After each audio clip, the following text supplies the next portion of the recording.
Hi, this is Joe again with another movie review. I just had done a review of the New Day Brothers 9/11 film. Excuse me.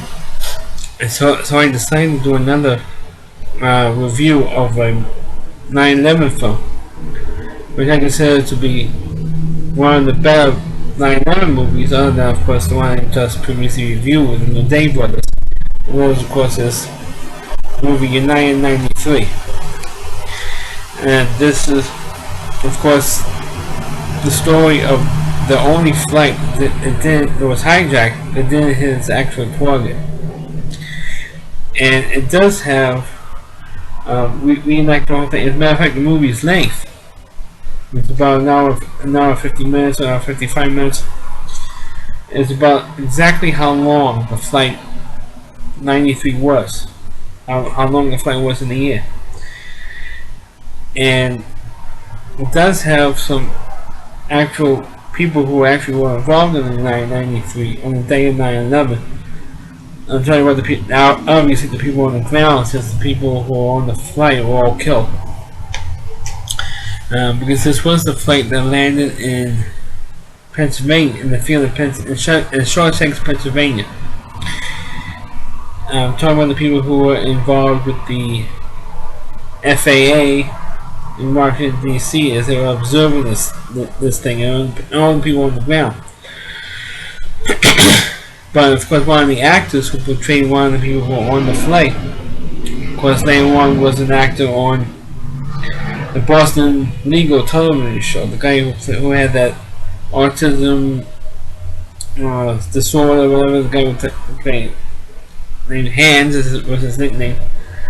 He was the only actor they actually recognized from the film.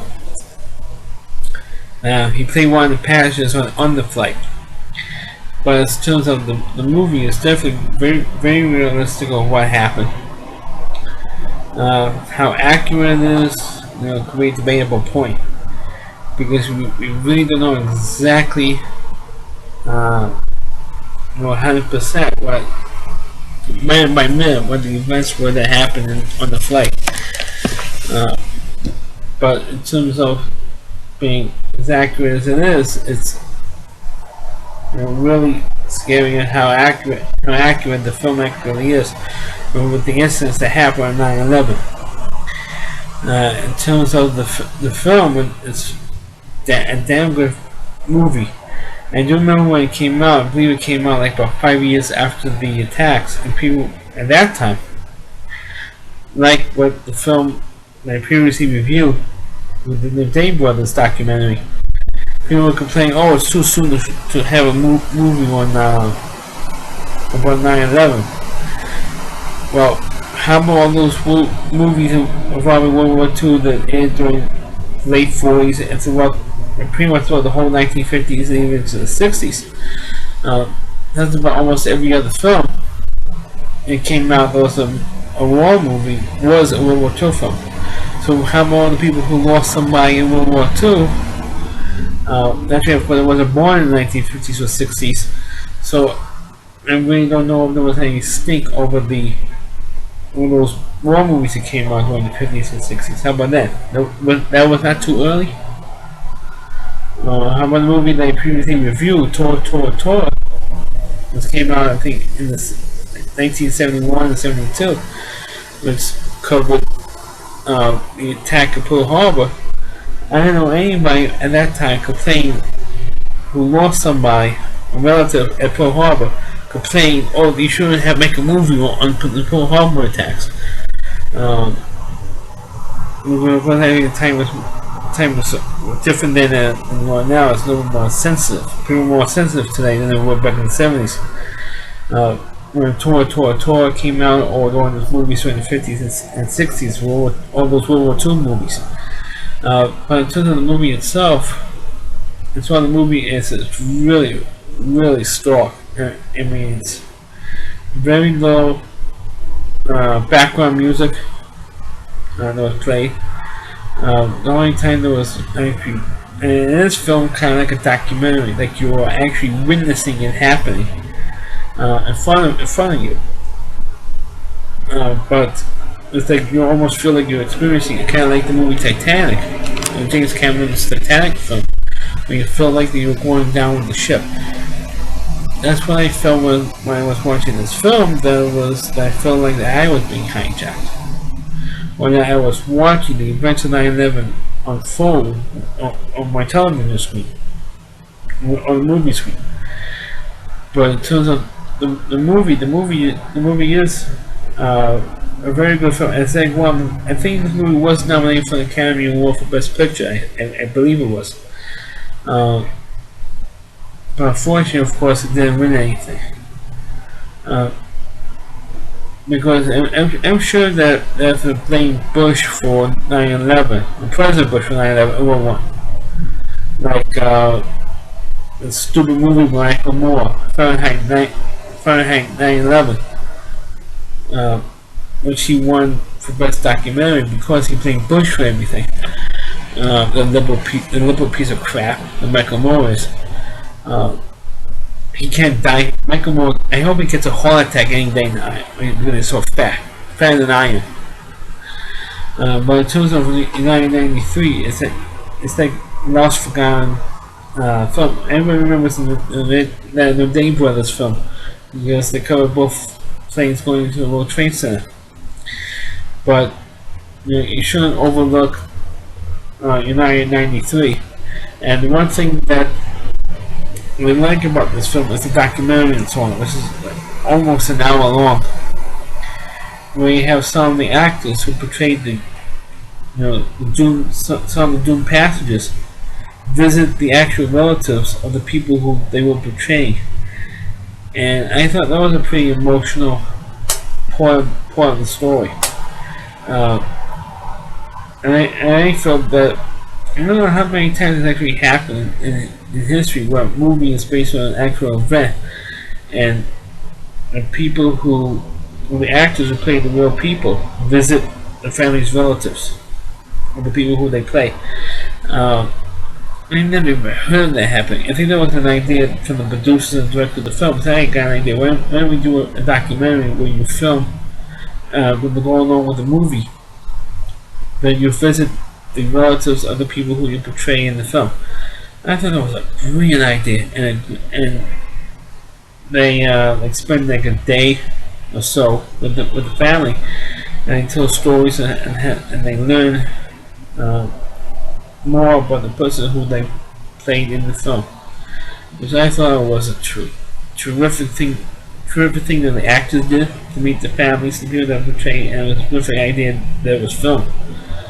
And it was on the bonus features of the film. So like I said, after the flight, well, let me go back a little bit with the flight. The flight was took off from Newark Airport. For those of you who don't know, two of the flights were from hijacked from Boston, and those were the ones that were hit the World Trade Center. I believe both of the flights were hijacked from Boston. Hit the World Trade Center. In United 93, I don't remember the one that hit the Pentagon. I don't remember which airport that was hijacked from. But the United 93 flight was hijacked from Newark Airport. And it showed, the Muslim terrorists hijackers took over that flight.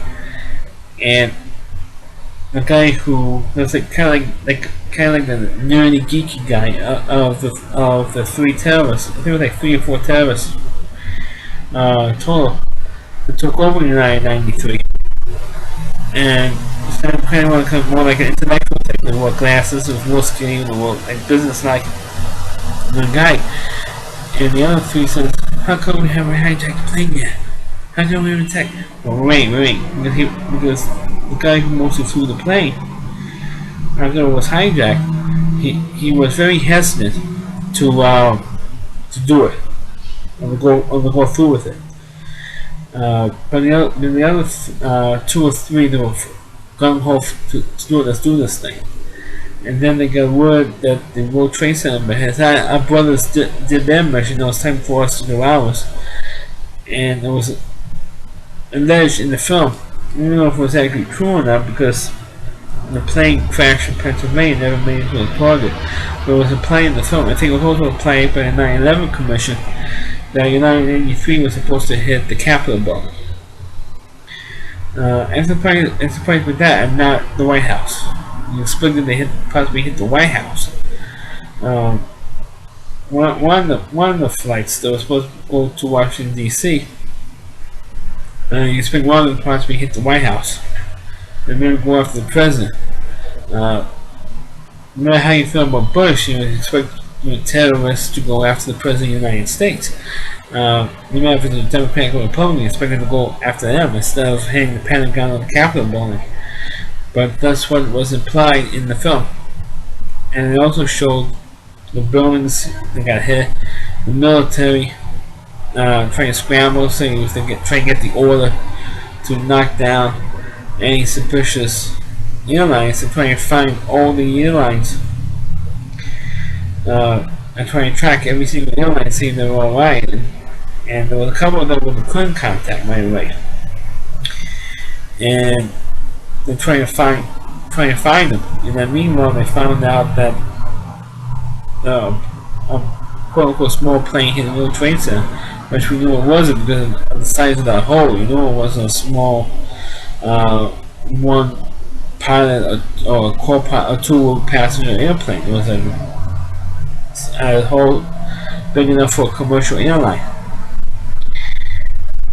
But then of course, little by little, as the film went on, especially the people who were on the ground, it's getting more and more chaos was going on, trying to figure out what the hell is going on, and of course we knew what was happening because we were being attacked. But like I said, in the film, it definitely is one of the most powerful films you can ever watch. So I highly recommend United 93 if you've never seen it. So that's my and also on the bonus features, you also have the audio commentary as well, and you also have you also have the rest of the passengers and crew of United 83 are remembered with 40 biographies. All the passengers and crew have their own biographies listed on the DVD, as well as the documentary I mentioned already, with the actors meeting the families and the people they portray. Also, it has an audio commentary track as well. So if you haven't seen United 93, you're really missing out on a great piece of movie, great piece of movie history, really. And it's definitely one movie if people want to find out what really happened on at least one of the flights. It's definitely the most accurate.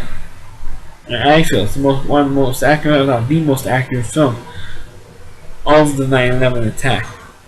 And you can forget about watching the Oliver Stone movie, the World Trade Center movie. Forget about watching that one because that one. I went to see that movie, and it's terrible. It really is terrible. Because he doesn't put the blame where it belongs, and that's on the Muslim terrorists and Osama bin Laden. He doesn't even bring any of that stuff up. Which is the guy who voted the conspiracy things, if everything that Bush was in on, probably. That's probably why he didn't mention the Muslims who went. He probably in the same league with Jesse Ventura. I believe the 9/11 was an inside job. I know I went on a tangent there, but that's my review of United 93. Please check it out. Please click and rate my video. Please subscribe to my channel, and please forward this video onto your Facebook pages. I'll make a link on your Facebook page for this video. And please check out some of my other videos. I'm very disappointed that some of my videos still don't even have 10 views on. So please check out my other videos. Thanks for watching, and catch you next time.